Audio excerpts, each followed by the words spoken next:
Welcome to the WHHI News. I'm Allie McNair. Here's a look at some of your headlines. After years of wrangling over its waterfront, residents of the town of Port Royal can now see renderings of what that waterfront area might look like going forward. Safe Harbor Marina's put its years of back and forth with the town into something that you now can actually visualize. The town and the developer officially signed a deal back in February that swapped some property and put into words the proposed development plans.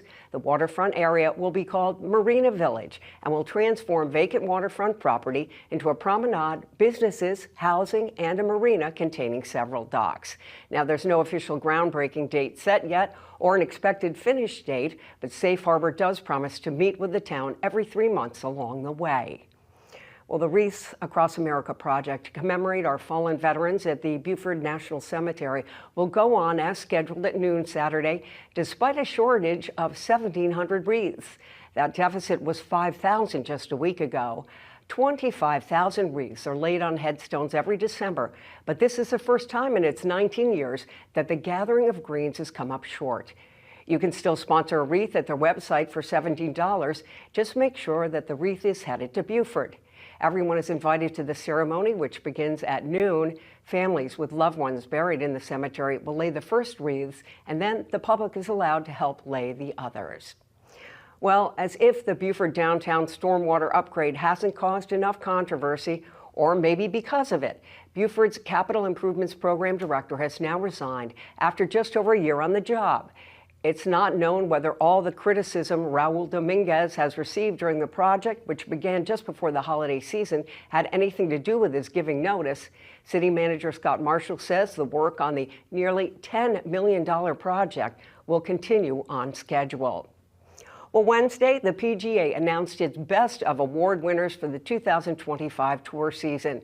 The awards recognize tournaments and the courses they are played on for their impacts on the season. The RBC Heritage was named the most fan-first event on tour. The PGA Tour said the RBC Heritage provides, quote, a world-class experience for every attendee, regardless of ticket type. With Plaid Nation making up the event's loyal fan base, the event has become a week-long celebration rooted in Southern hospitality, end quote. Now, next year's tournament takes place from April 13th through the 19th at Harbortown Golf Links on Hilton Head Island. If you'd like more information on these stories, visit the news sources on your screen. Be sure, too, to check us out on Facebook, X, and Instagram. If you have a story idea, email us at news@WHHITV.com. Here he is now. Justin Jarrett has sports. Hey, it's time for Last Night in the Loco on WHHI, powered by LowcoSports.com. The Cove was rocking on Wednesday for USCB's first home Peach Belt Conference games of the season, and the Sandsharks came away with a split against rival Augusta. The USCB women raced out to an early 11-point lead, but couldn't hang on after halftime, falling 78-72 to drop to 2-1 in conference play. The Sandshark men were in a bind after back-to-back road losses to start the Peach Belt slate, but a shorthanded USCB team came up big on both ends of the floor in an 80-60 rout of the Jaguars. The Sandsharks hit the road to Middle Georgia on Saturday. Only a smattering of high school hoops last night, including wins for the girls from Hilton Head High and Colleton County, but Wednesday is always a busy night for high school wrestling. And we had some Donnybrooks on the slate.